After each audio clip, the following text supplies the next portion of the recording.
26,000 মতো চাকরি বাতিল হয়েছে। আমরা ডে ওয়ান থেকে বলে আসছি, রাজ্য সরকারের ব্যর্থতার জন্য তারা দুর্নীতিকে প্রশ্রয় দিয়েছে বলে এই 26,000-এর মধ্যে যারা যোগ্যতার ভিত্তিতে চাকরি পেল তারাও আজকে তাদের চাকরি আজকে বাতিল হলো। সেই সময় থেকে এখনো পর্যন্ত আমরা যোগ্য শিক্ষকদের পাশে ছিলাম, আছি, আগামীতেও থাকবো। আজকে যোগ্য শিক্ষকদের পক্ষ থেকে আমার কাছে একটা প্রস্তাব দিয়েছেন, যে প্রস্তাবটা বিধানসভার মধ্যে নতুনভাবে বিল নিয়ে এসে বা কোনো অর্ডিন্যান্স জারি করে তাদেরকে ইনক্লুড করা যায় নাকি, এই মর্মে। প্রথমে আমি বলে দিই, আগে আমার অবস্থা আমি ক্লিয়ার করি, যে 1803 জনের লিস্ট বার করেছে এটা অযোগ্য বলে আমি বলছি, অন ক্যামেরা বলছি, যে এটাই এই লিস্টের মধ্যেও স্বচ্ছতা নাই। অর্থাৎ এত কম দুর্নীতি করেছে বলে আমার বিশ্বাস হয়নি। আরো দুর্নীতি করেছে, সেইগুলোকে চেপে রেখেছে। হয়তো কোর্টে আবার সুপ্রিম চড় খেয়ে পরে লিস্ট আপডেট করতে পারে বা আপলোড করতে পারে। এটা প্রথম আমার কথা। দ্বিতীয় কথা, আমরা যোগ্য শিক্ষকদের পাশে ছিলাম, আছি, থাকবো। সুতরাং আজকে যে প্রস্তাব দিয়েছে, এই প্রস্তাব সম্পর্কে আমার বেশি কিছু জানা নাই। আমি আমার যারা আইনজীবী আছে তাদের কাছে এটা প্লেস করব, তাদের সাথে কথা বলবো যে এটা কতটা যুক্তিযুক্ত কথা বলেছে। যদি এটা যুক্তিযুক্ত কথা হয়, আমি একজন সংযুক্ত থেকে যতটা করা যায় যোগ্য শিক্ষকদের সাথে অ্যাসেম্বলি হাউসে আমি ততটাই তাদের জন্য করব। তবে আমি আমার কথার মধ্যে ভুলও হতে পারে, আমার জানার মধ্যে ভুলও হতে পারে। সুপ্রিম কোর্ট যখন একটা কোনো বিষয়ে ভার্ডিক্ট দেয়, ওয়ার্ডার দেয়, জাজমেন্ট দেয়, তারপরে সেই জাজমেন্টের সামনে রেখে বা এগেনস্টে কোন রাজ্যের আইনসভা থেকে এই ধরনের অর্ডিন্যান্স বা বিল পাসের পর আইন পরিণত করা যায় কি আমার জানা নাই। আমি যতটুকু জানি, আমার জানার মধ্যে হয়তো ভুল থাকতে পারে, যে সুপ্রিম কোর্টের জাজমেন্টকে তখনই এই অর্ডিন্যান্স বা বিলকে আইনে আবার রূপান্তরিত করতে পারে আমাদের লোকসভার উভয় কক্ষে, অর্থাৎ রাজ্যসভা লোকসভায় 2/3 মেজরিটি হলে। সেই ক্ষেত্রে এটা এই যে প্রস্তাবটা আজকে শুনলাম, এটা হয় আমি লোকসভা রাজ্যসভার সম্পর্কে জানতাম, যে রাজ্যের আইনসভা এই ধরনের করা যায় বলে আমার জানা নাই। তারপরও আমি আইনজীবীদের সাথে যোগাযোগ করব, যদি কোনো প্রভিশন থাকে আমি আমার যোগ্য শিক্ষক শিক্ষিকাদের জন্য যেভাবে মাঠে ময়দানে আমি বলে আসছি, আইনসভার মধ্যে, পশ্চিমবাংলার আইনসভার মধ্যেও এটা বলে আসবো। তবে একটা কথা জানিয়ে রাখি, লাস্ট 5 বছরের কথা বলছি, প্রাইভেট বিল নিয়ে আমাদের বিরোধীদের পক্ষ থেকে 2টো প্রাইভেট বিল জমা হয়েছিল, কিন্তু আমাদের দুর্ভাগ্য এটাই, বিরোধী হওয়ার কারণে হয়তো 2টো প্রাইভেট বিলের একটাকেও গ্রহণ করা হয়নি, রিজেক্ট করেছে। এটাও কিন্তু আমি মিডিয়ার মাধ্যমে জনসাধারণকে জানিয়ে দিতে চাই, যে আমরা চাইলে, বিরোধী বিধায়করা চাইলে বা শাসকের বিধায়করা চাইলেও প্রাইভেট বিল আনা যায়। ওই বিল আনতে গেলে অনেক কাঠখড় পুরাতে হয়, 6 মাস, 1 বছর, 2 বছর পর্যন্ত সময় লাগে, কারণ আমাদের সেই ওরকম অ্যাসোসিয়েট নাই তো পেপার তৈরি করতে। তারপরে যখন বিধানসভায় প্লেস করা হয়, 2টো রিজেক্ট করেছে। এটা আপনাদেরকে জানিয়ে রাখলাম। বলছি, আপনি শুরুতেই বললেন যে আপনি বিশ্বাস করেন না যে তালিকার সংখ্যাটা 1806, আরো অনেকের নাম আছে, পরে সুপ্রিম কোর্টের নির্দেশে আবার হয়তো নাম প্রকাশিত হবে। অর্থাৎ এই যে অযোগ্য বলে যাদের চিহ্নিত করা হয়েছে, এই সংখ্যাটা ঠিক না, আরো বাড়তে পারে। একদম। তাহলে এদের দাবির সাথে তো প্রাথমিকভাবে প্রথম দাবিটাই আপনার মিলছে না, কারণ এরা দাবি করছে যে আর যোগ্য তালিকা আর কোনো অযোগ্য লুকিয়ে নেই, আর সেই কারণেই তাদেরকে পরীক্ষায় যদি না বসানোর ব্যবস্থা করা যায়। আপনি বলছেন যে অযোগ্য, আরো কিছু অযোগ্য লুকিয়ে রয়েছে যোগ্যর তালিকায়, সেই কারণে ফলে প্রথম দাবিটাই তো আপনার মিলছে না। দেখুন, আমি আবারও বলছি, এই যে লিস্ট বাড়িয়েছে এটা অস্বচ্ছ, প্রথম কথা।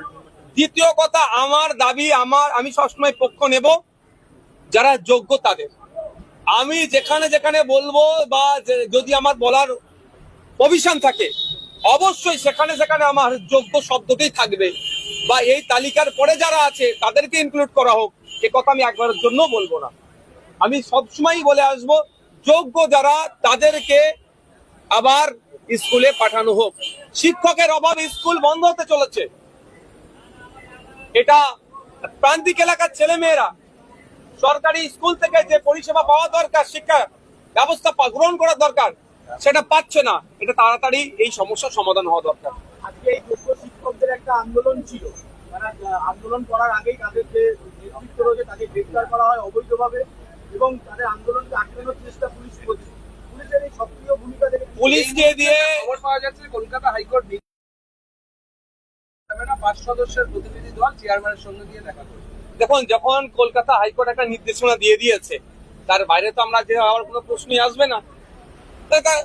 সুতরাং 5 সদস্য এই তাকে যেতে হবে। তবে ইদানিংকালে আমরা দেখছি কি, রাজ্য সরকারের বিরুদ্ধে কোনো অনৈতিক কাজের বিরুদ্ধে হোক বা কেন্দ্র সরকারের অনৈতিক কাজের বিরুদ্ধে কলকাতা বা রাজ্যের বিভিন্ন জায়গায় যদি আমরা শান্তিপূর্ণ আন্দোলন সংগঠিত করার চেষ্টা করলে পুলিশ প্রশাসনকে সামনে এগিয়ে দিয়ে আমাদের শান্তিপূর্ণ আন্দোলনকে তারা বানচাল করার চেষ্টা করছে। সম্পূর্ণরূপে অসাংবিধানিক পন্থা অবলম্বন করে অনৈতিকভাবে অবৈধভাবে আমাদেরকে আটকানোর চেষ্টা হচ্ছে। এর আমরা তীব্র নিন্দা ধিক্কার জানাচ্ছি। আপনারা জানেন, গত 20 তারিখে ওয়াকফ সংশোধনী আইন 2025 বাতিল, এসআইআর এর নামে নাগরিক হয়রানি বা নাগরিকের মধ্যে আতঙ্ক করার চেষ্টা করছে, সেটা বন্ধের জন্য। ভিন রাজ্যে পরিযায়ী শ্রমিকদের উপরে যে আক্রমণ হচ্ছে বাংলা ভাষায় কথা বলার জন্য, সেটা বন্ধের জন্য। ফেক এসটিএসসি সার্টিফিকেট বাতিল করার জন্য এবং ওবিসি নিয়ে যে জলঘোলা চলছে, ওবিসি রিজার্ভেশন পেলেও সংখ্যালঘুরা সেখানে বেনিফিটেড হচ্ছে না, বেনিফিট পাচ্ছে না। এই মর্মে আমরা একটা শান্তিপূর্ণ অবস্থান বিক্ষোভ করতে চেয়েছিলাম। রাজ্য সরকার কলকাতা পুলিশকে এগিয়ে দিয়ে আমাদের শান্তিপূর্ণ অবস্থানকে করতে দিল না। আমাদের আক্রমণ নেমে আসলো। পুলিশের মধ্যে থেকে এক কর্মী আমাকে ঘুষি পর্যন্ত চালিয়ে দিল।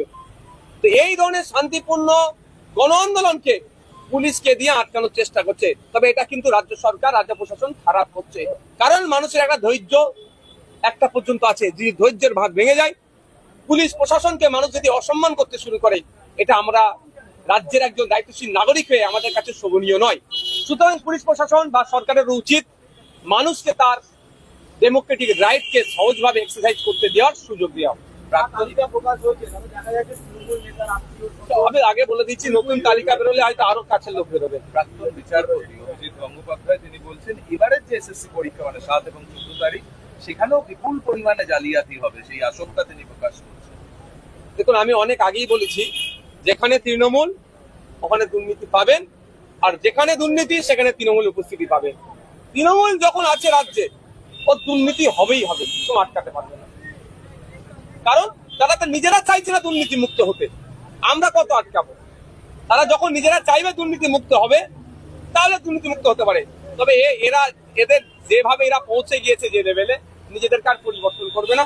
সরকারের পরিবর্তন যতক্ষণ না হয় এই দুর্নীতি হয়ে চলবে। আজ উর্দু একাডেমির একটা অনুষ্ঠান ছিল, সেটা শেষ মুহূর্তে স্থগিত করা হয়েছে। তার কারণ জাভেদ আখতার প্রধান অতিথি হিসেবে আসতেন, তার আশা নিয়ে জমিয়তে উলেমায়ে হিন্দ আপত্তি তুলেছে।